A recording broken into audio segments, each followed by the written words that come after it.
Hello students, today we are going to study pharmacology first unit 4th topic sedative and hypnotics. So firstly we will discuss about the definition of sedative and hypnotics. तो sedatives की definition सामने लिखी हुई है कि a drug that subdues excitement and calms the subject without inducing sleep, though drowsiness may be produced, refers to decreased responsiveness to any level of stimulation, is associated with some decrease in motor activity and ideation, depression of awareness to the environment, and reduction of responsiveness to external stimulation.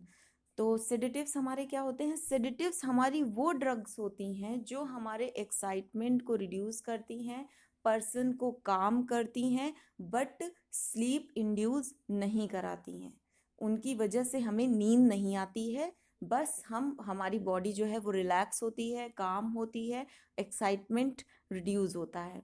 लेकिन जो हमारे hypnotics हैं, other hand hypnotics को देखते हैं, a drug that induces and और maintain sleep similar to normal sleep which can be aroused. ऐसी drug जो स्लीप को इंड्यूस कराती हैं या हमारी स्लीप को मेंटेन करती हैं और कैसी होती हैं? नॉर्मल स्लीप की तरह होती हैं।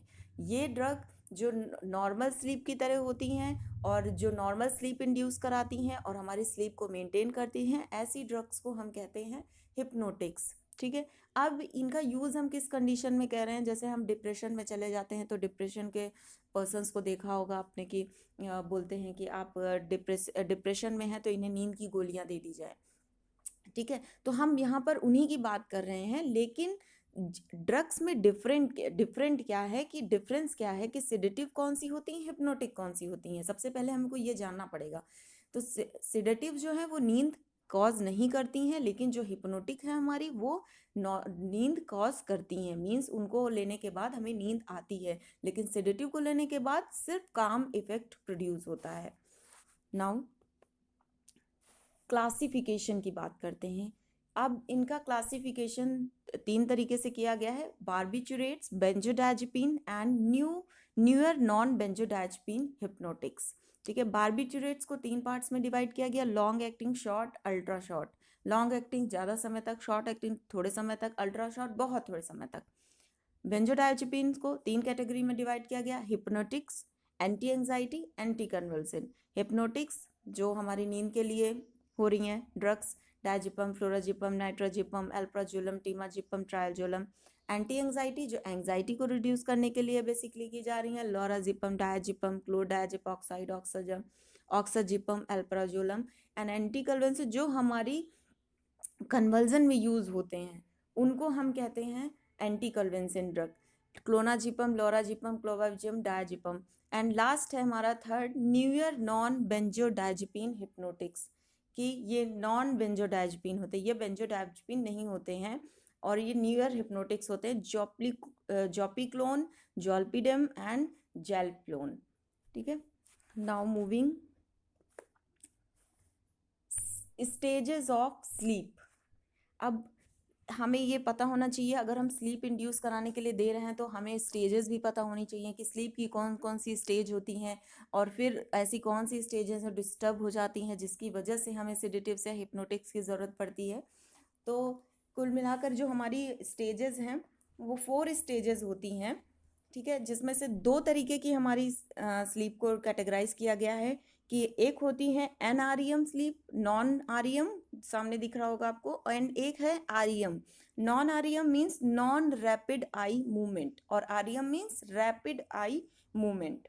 ठीक है, तो सबसे पहले हम डिस्कस करते हैं स्टेज। सबसे पहली स्टेज जो होती है वो होती है स्टेज 0। यहाँ पे मेंशन नहीं है क्योंकि वो स्टेज वो होती है जब हम बिस्तर पर लेटते हैं सोने के लिए। तो इस स्टेज को हमने कहा कि अब हमें पता है अब हम सोने जा रहे हैं, इस स्टेज को हमने कहा स्टेज 0। ठीक है, दूसरी है हमारी स्टेज 1। स्टेज 1 में जो हमारा आई मूवमेंट होता है, मीन्स जो हमारी आईज होती हैं वो डिक्रीज हो जाता है, आई मूवमेंट डिक्रीज हो जाता है। अब ये कंडीशन हम इससे भी ये कर सकते हैं कि कभी कभी हमें टीवी देखते देखते नींद आ जाती है ना, और कभी कभी हम पढ़ते पढ़ते सो जाते हैं। तो ये स्टेज हमारी स्टेज 1 में आती है कि जब हमारा आई मूवमेंट डिक्रीज हो जाता है। ठीक, स्टेज 2 में हमारे आते हैं। स्टेज 2 में जो हमारा आई मूवमेंट है वो रिड्यूस हो जाएगा, ठीक है, और पर्सन जो है वो सोने की कंडीशन में होगा, बट अगर हम उसको जगाएंगे तो वो जाग भी जाएगा, ठीक है। ये कंडीशन वो है कि जब हम स्लीप में चले जाते हैं, स्टेज 2 में स्लीप, हम सो रहे हैं और जो हमारा आई मूवमेंट है वो बिल्कुल ख़त्म हो गया है और हम बिल्कुल वो हो गए, रिलैक्स हो गए हैं और सो रहे हैं, लेकिन जब हमें कोई जगाएगा तो हम तुरंत जग जाएंगे। नाउ मूविंग 3, स्टेज 3 4, जिसमें डीप स्लीप के बारे में बताया गया कि ये बहुत डीप स्लीप होती है जिसमें कि हम आसानी से नहीं जागते हैं, और अगर हम जागते भी हैं तो हम हड़बड़ा जाते हैं कि क्या हुआ है। कभी कभी होता है ना, बहुत गहरी नींद में लोग सो रहे होते हैं तो उनको हम अचानक से जगा देते हैं तो उनको समझ में नहीं आता 2 मिनट के लिए क्या हुआ। तो ये स्टेज 3 एंड 4 हमारी डीप स्लीप की स्टेज है। लेकिन हाँ, इम्पॉर्टेंट बात यह है कि इसी स्टेज में जब हम डीप स्लीप पे सोते हैं तभी हमारा जो ग्रोथ हार्मोन का सिक्रीशन है वो इंक्रीज होता है, जो हमारी बॉडी का मेटाबॉलिक रेट है वो डिक्रीज होता है। तो कुल मिलाकर ये हमारी स्टेज बहुत इंपॉर्टेंट है, और इसीलिए डॉक्टर भी कहते हैं और हम लोग सुनते भी हैं घर में, हमारे फादर मदर भी कहते हैं कि बेटा जल्दी सो जाओ, जल्दी उठो, प्रॉपर स्लीप लो, ताकि क्या है, जो हमारी बॉडी में हार्मोनल बैलेंस है वो भी अच्छे से बना रहे। अगर हम प्रॉपर स्लीप नहीं लेंगे तो जाहिर सी बात है हार्मोनल डिसबैलेंस होंगे, उसकी वजह से भी डिजीजेस हो जाएंगी, ठीक है। And last one is REM sleep. REM sleep बहुत इंपॉर्टेंट स्लीप, जैसे कि जब हम सपने देखते हैं तो हमें सपने याद रहते हैं ना, उस स्लीप को हमने REM स्लीप कहा। कई बार होता है हमें सपने याद नहीं रहते हैं, लेकिन कई बार होता है कि हमें सपना याद रहता है कि हमने ये देखा था सपने में, ठीक है। तो इसमें क्या होता है कि जो हमारा हार्ट रेट होता है वो इंक्रीज हो जाता है, ठीक है, हम जितना भी हमारे ब्रीदिंग का वो रहता है वो भी नॉर्मल रहता है। तो इस स्टेज में हमें ड्रीमी अपीयरेंस होता है कि हाँ हम सपने देखते हैं और वो सपने हमें याद होते हैं। तो these are the stages of sleep. Now moving first drug about barbiturates. Barbiturates के बारे में जानते हैं कि बार्बिचुरेट्स कौन सी ड्रग होती हैं, क्या काम होता है इनका। They are CNS depressant use to sedate the patient और इंड्यूस एंड मेंटेन स्लीप। तो बार्बिचुरेट्स का बेसिकली काम क्या होता है कि हमारे CNS को डिप्रेस करते हैं। जब हमारा CNS काम नहीं करेगा तो जाहिर सी बात है कि हमें स्लीप होगी, या हम काम हो जाएंगे, या एक्साइटमेंट हमारा रिड्यूस हो जाएगा, जिसकी वजह से हमें नींद भी आ जाएगी। This drug produce dose dependent effect. अच्छा, ये ड्रग क्या करती हैं, डोज डिपेंडेंट, मतलब जितनी डोज दोगे वो वैसा इफेक्ट दिखाएंगी। जैसे सेडेटिव्स का काम तब करेंगी जब नॉर्मल डोज रहेगी, उससे ज़्यादा देंगे तो हिप्नोटिक्स का काम करने लगेंगी, उससे ज़्यादा देंगे तो एनेस्थीसिया का काम कर लेंगे, और फाइनली क्या, पर्सन कोमा में चला जाएगा। इसलिए हमें डोज का ध्यान रखना है कि हम स्लीप इंड्यूस कराने के लिए दे रहे हैं या सिर्फ कामिंग इफेक्ट के लिए दे रहे हैं। Now mechanism of action, this drug increase the lifetime of chloride channel opening induced by GABA, ठीक है। तो ये क्या, क्लोराइड चैनल की ओपनिंग को ये बढ़ाते हैं, ठीक है। क्लोराइड चैनल की ओपनिंग को बढ़ाएंगे तो क्या होगा, हाइपरपोलराइजेशन होगा, जिसकी वजह से क्या होगा, रिलैक्सेशन होगा, क्योंकि जब डीपोलराइजेशन होता है तो कॉन्ट्रैक्शन होता है, और यहाँ पे हाइपरपोलराइजेशन होगा तो क्या होगा कि हमारी जो बॉडी है वो रिलैक्स हो जाएगी। At very high concentration barbiturates depress voltage sensitive sodium potassium channel as well. तो अगर हाई कंसंट्रेशन में काम करेंगे तो क्या करेंगे, ये जो हमारा सोडियम पोटेशियम चैनल है उसको भी डिप्रेस करेंगी, ठीक है। और क्या, जो हमारा एक्साइटेटरी ग्लूटामेट रिसेप्टर होता है उसको भी ये ब्लॉक करेंगी। नाउ मूविंग, यहाँ पे एक मैंने चार्ट बनाया है मैकेनिज्म ऑफ एक्शन का, आप देख सकते हैं कि कैसे बार्बिचुरेट्स प्लस गाबा, बार्बिचुरेट्स और गाबा की बाइंडिंग हो रही है, जिससे एक्टिवेशन हो रहा है किसका, गाबा रिसेप्टर का। ये जो रिसेप्टर बने हुए हैं ये गाबा रिसेप्टर की साइट इसमें आपको दिख रही है, न्यूरोनल मेम्ब्रेन दिख रही है, बार्बिचुरेट्स की बाइंडिंग साइट दिख रही है, और क्लोराइड आयन चैनल की एंट्री दिख रही है। तो यहाँ पे बार्बिचुरेट्स क्या करेंगे, प्लस गाबा एक्टिवेट करेंगे गाबा को, ठीक है, गाबा रिसेप्टर को, जिसकी वजह से क्या होगा, गाबा पे बाइंडिंग होगी, क्लोराइड चैनल की ओपनिंग होगी। Increase the duration of GABA gated channel opening, जो गाबा गेटेड चैनल ओपनिंग है उसके ड्यूरेशन को बढ़ाएंगे ताकि वो ज़्यादा देर तक खुला रहे, ठीक है। ज़्यादा देर तक खुला रहेगा तो उसका इफेक्ट भी ज़्यादा आएगा। ठीक। तो ये क्या करेंगी, उसका ड्यूरेशन बढ़ाएंगी, उसकी बाइंडिंग का, गाबा की बाइंडिंग का ड्यूरेशन बढ़ाने का काम जो है वो हमारे बारबीच्यूरेट्स करेंगे। अगर बाइंडिंग उनकी बढ़ी रहेगी तो क्लोराइड आयन ज़्यादा रिलीज होंगे। ठीक है, अब क्या होगा, हाइपरपोलराइजेशन हो गया। हाइपरपोलराइजेशन हो गया, उसकी वजह से हमारा CNS डिप्रेस्ड हो गया। डिप्रेस्ड हो गया तो हमारी ड्रग का एक्शन प्रोड्यूस हो गया। नाउ मूविंग ऑन एक्शंस, क्या क्या फार्माकोलॉजिकल एक्शन है। CNS पे काम कर रहा है, हमें पता है कि क्या कॉज करेगा, सिडेशन कॉज करेगा। At low dose it produces sedation, at high dose it causes hypnosis. ठीक है, और followed by anaesthesia and finally coma and death. अभी हम लोगों ने डिस्कस किया था कि अगर हम इसकी डोज बढ़ाएंगे, ये डोज डिपेंडेंट ड्रग होती हैं, तो इनकी डोज लो डोज में अलग काम करेंगी, हाई डोज में अलग काम करेंगी, मीडियम डोज में अलग काम करेंगी। It can impair learning, short term memory loss and judgement. जाहिर सी बात है, लर्निंग में शॉर्ट टर्म मेमोरी लॉस हो जाएगा, जजमेंट में हमें दिक्कत होगी, और जो हमारी लर्निंग है उसको भी ये इम्पेयर करेंगे।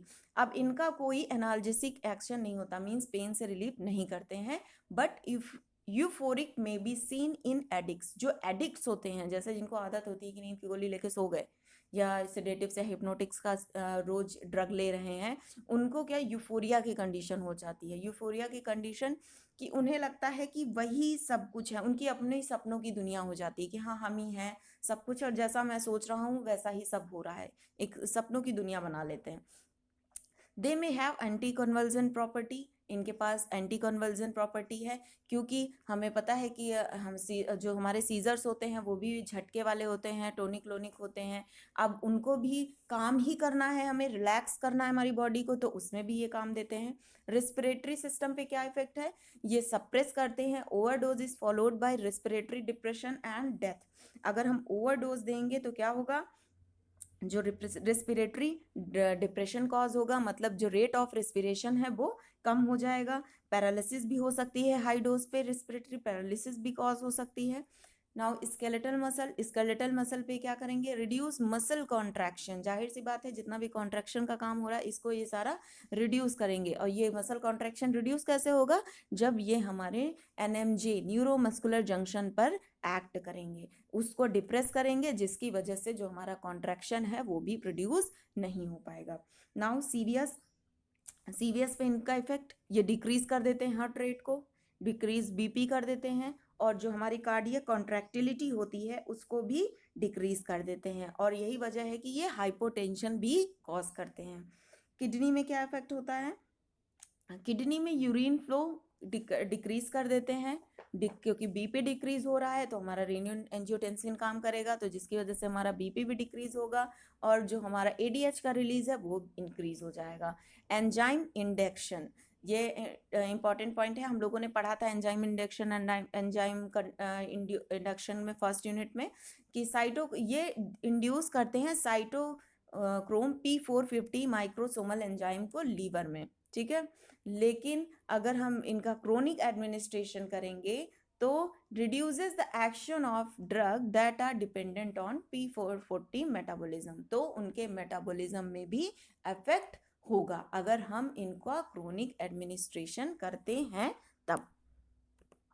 नाउ थेरापेटिक यूजेस, क्या क्या यूज हैं इनके, तो यूज में सबसे पहले बात करें कि now they are not used as hypnotic and anxiolytic. Hypnotics और एंग्जियोलिटिक की तरह नहीं यूज होते हैं, क्योंकि ये रिप्लेस कर दिए गए हैं बेंजोडाइजेपिन से।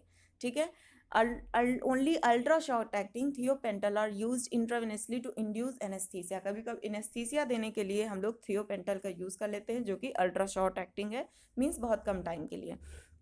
Now long acting phenobarbitone use epilepsy में जो हमारा लॉन्ग एक्टिंग फिनोबार्बिटोन है उसका यूज करते हैं।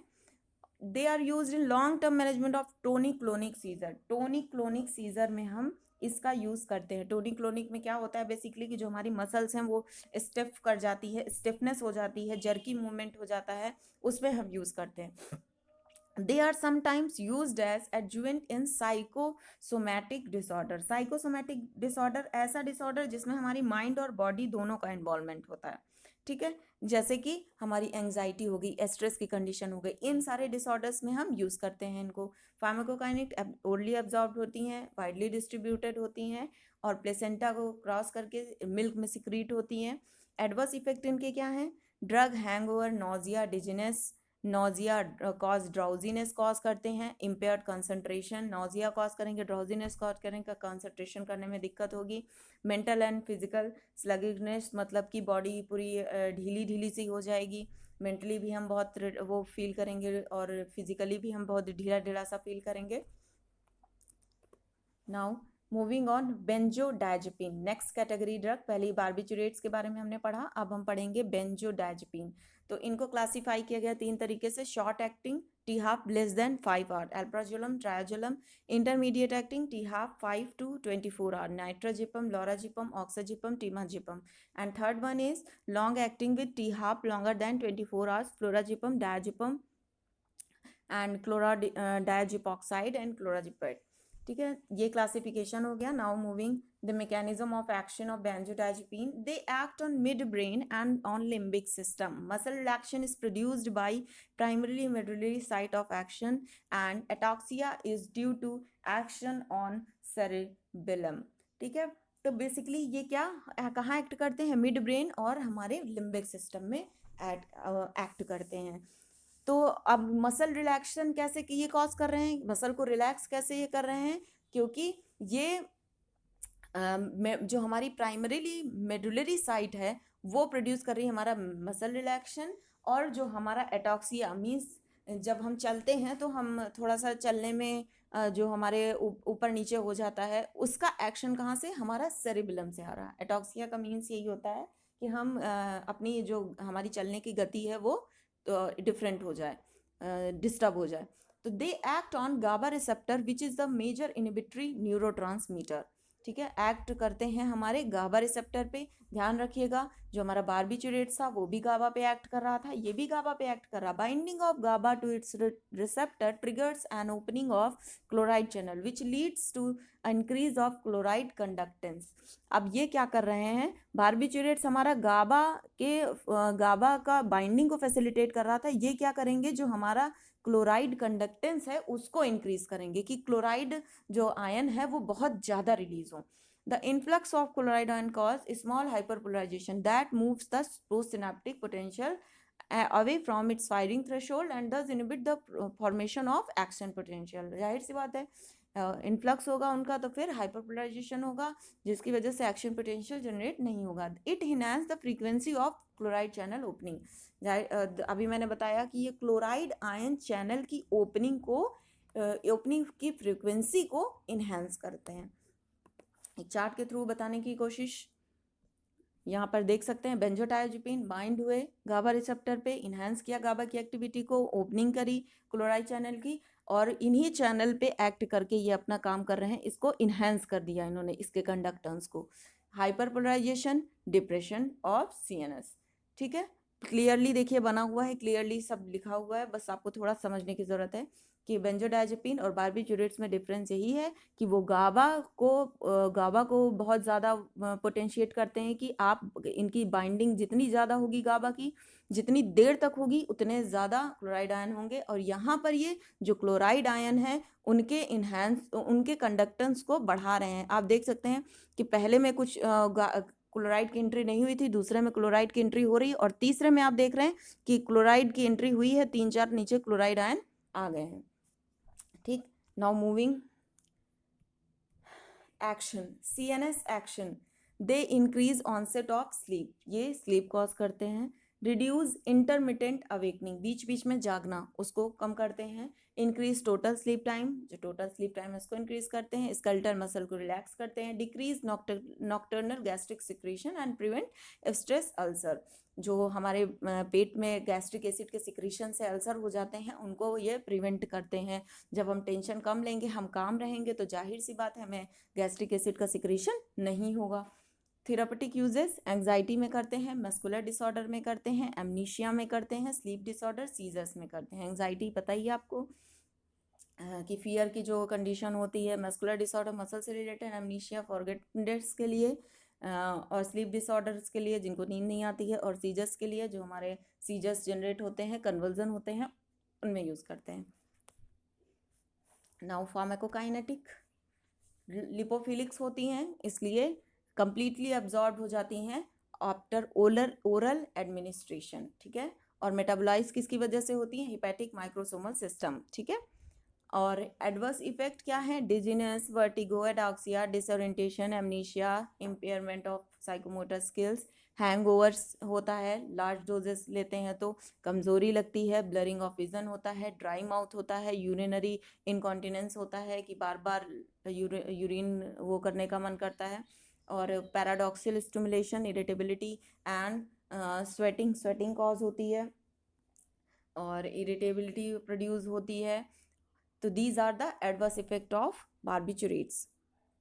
नाउ ये एक मैंने combined mechanism of action barbiturates और बेंजोडाइजेपिन का एक चार्ट दिया है। इसमें आपको क्लियरली समझ में आ जाएगा कि बार्बिचुरेट्स और बेंजोडाइजेपिन का काम क्या होता है। इससे आपको बहुत आसानी होगी समझने में। आप ऑब्लिक करके देख रहे हैं कि लिखा हुआ है कि बार्बिचुरेट्स ऑब्लिक बेंजोडाइजेपिन बाइंडिंग हो रही है गाबा रिसेप्टर पे, फैसिलिटेट कर रहे हैं दोनों गाबा का एक्शन। अब बार्बिचुरेट्स क्या कर रहा है? ड्यूरेशन बढ़ा रहा है, और बेंजोडाइजेपिन है जो frequency of opening of chloride channel बढ़ा रहा है। तो ये डिफरेंस है ना, एक ड्यूरेशन बढ़ा रहा है और एक फ्रीक्वेंसी क्लोराइड चैनल की ओपनिंग को बढ़ा रहा है। दोनों की वजह से क्या कॉज हो रहा है? मेम्ब्रेन हाइपरपोलराइजेशन, और जिसकी वजह से क्या हो रहा है? CNS depression. ये एग्जाम में बहुत पूछा जाता है बार्बिचुरेट्स और बेंजोडाइजेपिन के बारे में, और आगे हम सीएनएस की जितनी भी ड्रग्स पढ़ेंगे उनमें बहुत ज़्यादा मैकेनिज्म ऑफ एक्शन लगभग हर डिजीज़ में सीएनएस की बेंजोडाइजेपिन और बार्बिचुरेट्स का इन्वॉल्वमेंट रहेगा। तो आप इसको अच्छे से समझिए क्योंकि आगे में बहुत काम आने वाला है। और इसका मैकेनिज्म ऑफ एक्शन पे आप असाइनमेंट भी बना सकते हैं, और इसकी स्टेजेस, स्लीप की स्टेजेस पे भी बना सकते हैं। Thank you.